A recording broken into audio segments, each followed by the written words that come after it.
ನಾವಿವತ್ತು ನಮ್ಮ ಮನೆಯವ್ರದ್ದು ಹುಟ್ಟುಹಬ್ಬ ಇತ್ತು. ಅದಕ್ಕೋಸ್ಕರ ನಾವು ಹೋದ ವರ್ಷವೂ ಒಂದು ವಿನಾಯಕ ಕೋಚಿಂಗ್ ಸೆಂಟರ್ ಅಂತ ಇದೆ, ಅಲ್ಲಿ ನಾವು ಸೆಲೆಬ್ರೇಟ್ ಮಾಡಿದ್ವಿ. ಸೊ ಈ ವರ್ಷ ಕೂಡ ನಾವು ಅಲ್ಲೇ ಸೆಲೆಬ್ರೇಟ್ ಮಾಡೋಣ ಅಂತ ಹೊರಟ್ವಿ. ಬೆಳಿಗ್ಗೆನೇ ಬೇಗ ಎದ್ದು ಎಲ್ಲ ರೆಡಿ ಮಾಡ್ಕೊಂಡಿದ್ವಿ. ಒಂದು ಹತ್ರ ಪಲಾವ್ಗೆ ಹೇಳಿದ್ವಿ, ಅದಕ್ಕೋಸ್ಕರ ತೊಗೊಂಡು ಕೋಚಿಂಗ್ ಮಕ್ಕಳ ಹತ್ರ ಹೋದ್ವಿ. ಆ ಸರ್ ಅಂತೂ ಕೋಚಿಂಗ್ ಸೆಂಟರ್ ಸರು ತುಂಬಾ ಕಷ್ಟಪಡ್ತಾರೆ. ಎಷ್ಟು ಚೆನ್ನಾಗಿ ಮಕ್ಕಳಿಗೆಲ್ಲ ಟೀಚಿಂಗ್ ಮಾಡ್ತಾರೆ ಅಂತಂದರೆ, ಇದೇ ಅವರು ಓನ್ ಇದಾಗಿರುತ್ತೆ. ಫಸ್ಟು ಅವರು ಬಾಡಿಗೆಗಿದ್ರು, ಇವಾಗ ತಮ್ಮದೇ ಓನ್ ಆದಂತ ಇದು ಮಾಡ್ಕೊಂಡಿದ್ದಾರೆ. ಅವ್ರ ಸ್ಪೀಚ್ ಕೇಳಿ ಯಾವ ಥರ ಮಾಡ್ತಾರೆ ಅಂತ. ಅವ್ರ ಮಾತುಗಳೇ ಒಂಥರ ತುಂಬ ಚೆನ್ನಾಗಿರುತ್ತೆ ಕೇಳೋದಕ್ಕೆ. ಅಂದರೆ ಹೀಗಿರಬೇಕು ಅನ್ಸುತ್ತೆ ಅವ್ರನ್ನ ನೋಡಿದ್ರೆ. ಸೊ ನೀವು ಒಂದ್ಸಲ ಅವ್ರ ಮಾತನ್ನು ಕೇಳಿ ಯಾವ ಥರ ಮಾತಾಡ್ತಾರೆ ನೋಡಿ. ಅದು ಯಾರ ಕೈಯಾಗಿಲ್ಲ, ಹೌದಲ್ವಾ? ಐತೆ ಯಾರಾದ್ರೂ ಕೈಯಾಗ? ಯಾರ ಕೈಯಾಗಿಲ್ಲ. ಹುಟ್ಟಿರ್ತೀವಿ, ಅನಿವಾರ್ಯವಾಗಿ ಸಾವನ್ನಪ್ಪಲೇಬೇಕು. ಈ ಮಧ್ಯದಲ್ಲಿ ಹೋರಾಟನಂತ ಏನು ಹೇಳ್ತೀವಲ್ಲ, ಫೈಟ್ ಅಂತ ಕರಿತೀವಿ. ಹೋರಾಟ, ಜಿಂಜಾಟ, ಬದುಕು, ಹೌದಲ್ಲ, ಜೀವನ ಕಟ್ಕೊಳ್ಳುವಂಥದ್ದು, ಸುಖ ದುಃಖ, ಸಹಾಯ ಸಹಕಾರ, ಮನೋಭಾವನೆ, ಸಮಾಜ ಸೇವೆ, ತಂದೆ ತಾಯಿಯನ್ನ, ಅನಾಥಾಶ್ರಮ ಮಕ್ಕಳನ್ನು, ಆಮೇಲೆ ದೇವ್ರ ಮಕ್ಕಳು ಅಂತ ಕರಿತೀವಿ. ಪ್ರತಿಯೊಬ್ಬರು ಒಬ್ಬೊಬ್ಬರದಾದಂಥ ಒಂದು ವಿಶೇಷವಾಗಿರ್ತಕ್ಕಂಥ ತಮ್ಮ ಹುಟ್ಟಿದ ದಿನವನ್ನು ಆಚರಣೆ ಮಾಡ್ಕೊತಾರೆ. ಅದು ಏನಾಯ್ತಂತಂದರೆ ಶುಭ ಕೋರ್ಸ್ತಾರೆ, ದೇವರ ಆಶೀರ್ವಾದ ಪಡ್ಕೊತಾರೆ. ಹೆಚ್ಚಿನ ಮಟ್ಟದಲ್ಲಿ ದೇವ್ರಕ್ಕಿಂತ ಮಕ್ಕಳ ಹತ್ರನ ಜಾಸ್ತಿ ಕಾಣೋದು. ಈ ಬರ್ತಡೇ ಯಾಕೆ ಆಚರಣೆ ಮಾಡ್ತೀವಪ್ಪ ಅಂತಂದರೆ, ದೇವ್ರ ಹತ್ರ ಎಲ್ಲರೂ ಹೋಗಲ್ಲ, ನಾವು ದೇವ್ರ ಹತ್ರ ಹೋಗಲ್ಲ ಬರ್ತಡೇ ಮಾಡೋಕ್ಕೆ, ಮಕ್ಕಳ ಹತ್ರ ಕಾಣ್ತೀವಿ. ಮಕ್ಕಳು ದೇವರಕ್ಕಿಂತ ಹೆಚ್ಚಂತ, ಮಕ್ಕಳ ಮನಸ್ಸು ದೇವರಿದ್ದಾರೆ. ಹಾಗಾಗಿ ಮಕ್ಕಳಿಗೆ ತುಂಬ ಖುಷಿ ಕೊಡೋದು ಅಂತಂದರೆ ಬರ್ತಡೇ.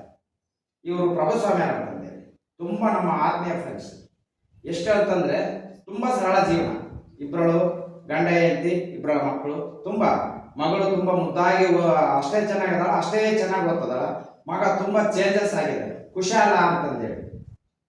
ಗೌತಮ ಬುದ್ಧನ ಮೂಲ ಸ್ಥಳ ಕುಶಾಲ ನಗರ ಅಂತಂದೇಳಿ.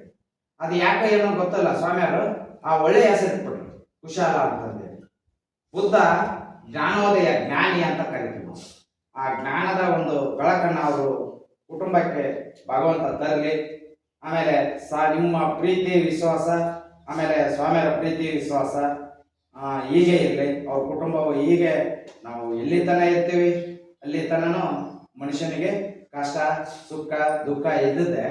ಬಟ್ ಏನಾಯ್ತಂತಂದ್ರೆ ಹಂಚ್ಕೊಳ್ಳೋದೇನೈತಲ್ಲ, ಇನ್ನೊಬ್ಬರ ಜೊತೆಯಲ್ಲಿ ಹಂಚ್ಕೊಳ್ಳೋದು. ಅವರು ಬೇಕಾದಂಗೆ ಅವ್ರು ಬೇರೆ ಬೇರೆ ಕಡೆ ಹೋಗಿ ಆಚರಣೆ ಮಾಡಿ, ಕೆಲವರೆಲ್ಲ ನೋಡ್ತಿರ್ತೀವಿ ತುಂಬ ವೇಸ್ಟಾಗಿ ಮಾಡ್ತಕ್ಕಂಥದ್ದು, ತುಂಬ ಎಂಜಾಯ್ ಮಾಡ್ತಕ್ಕಂಥದ್ದು. ಎಂಜಾಯ್ ಹೆಂಗಿರ್ಬೇಕಂದ್ರೆ ನಮ್ಮ ಜೀವನಕ್ಕೆ ಹತ್ರ ಆಗಿರ್ಬೇಕದು. ಅನ್ನದಾನ ಸಮರ್ಪಣೆ ಅಂತ ಹೇಳ್ತಾರೆ. ಮೊದಲ ಸ್ಥಾನ ಅನ್ನಕ್ಕೆ ಬೆಲೆ ಕೊಡಬೇಕು, ಹೌದಲ್ವಾ?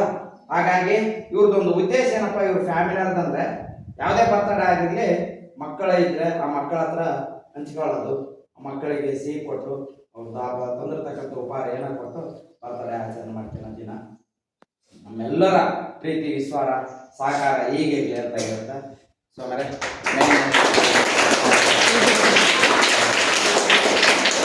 ಸೆಲೆಬ್ರೇಷನ್ ಎಲ್ಲ ಆದಮೇಲೆ ನಾವು ಮಕ್ಕಳಿಗೆ ಪಲಾವು ತಿಂತಾ ಇದ್ರು. ಸೊ ನನಗೆ ಓಲ್ಡ್ ಮೆಮೊರೀಸ್ ಎಲ್ಲ ನೆನ್ಪು ಬಂದುಬಿಡ್ತು. ನಾವು ಕೂಡ ಈ ಥರ ತಟ್ಟೆಗೆ ಹಾಕ್ಸ್ಕೊಂಬಂದು ಅಸತೋಮ ಸದ್ಗಮಯ ಹೇಳ್ತಾ ಇದ್ವಲ್ಲ, ಆ ಥರ. ಮಕ್ಕಳಂತೂ ಎಷ್ಟೊಂದು ಒಳ್ಳೆಯವರಲ್ವ. ನಮ್ಮ ಮನೆಯವ್ರಿಗೆ ಮಕ್ಕಳು ಅಂದರೆ ತುಂಬಾ ಇಷ್ಟ. ಅದಕ್ಕೋಸ್ಕರ ಅವರು ಗ್ರ್ಯಾಂಡಾಗಿ ಯಾವತ್ತೂ ಸೆಲೆಬ್ರೇಟ್ ಮಾಡ್ಕೊಳ್ಳೋದಿಲ್ಲ. ನಾವಾದರೆ ಇದು ಈವೆಂಟಲ್ಲೆಲ್ಲ ಮಾಡ್ಕೊಳ್ತೀವಿ. ಸೊ ಫ್ರೆಂಡ್ಸ್ ಅಂತೂ ಬಿಡೋದಿಲ್ಲ. ಸೊ ನಮ್ಮ ಮನೆಯವ್ರು ಆ ಥರ ಅಲ್ಲ, ಅವ್ರಿಗೆ ಅದು ಇಷ್ಟನೂ ಆಗೋದಿಲ್ಲ. ಅವ್ರು ಈ ಥರನೇ ಸೆಲೆಬ್ರೇಟ್ ಮಾಡ್ಕೋತಾರೆ ಯಾವಾಗ್ಲೂ. ತುಂಬ ಚೆನ್ನಾಗಿತ್ತು ಇವತ್ತಿನ ದಿನ ಅಂತ, ನನಗಂತೂ ತುಂಬ ಇಷ್ಟ ಆಯಿತು.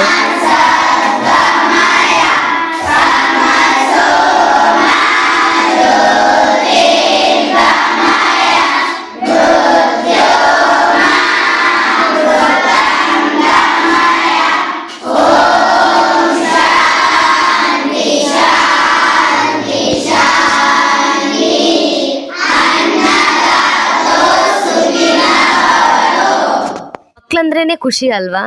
ನಿಮ್ಗೇನು ಅನ್ನಿಸ್ತು ಕಮೆಂಟ್ ಮಾಡಿ.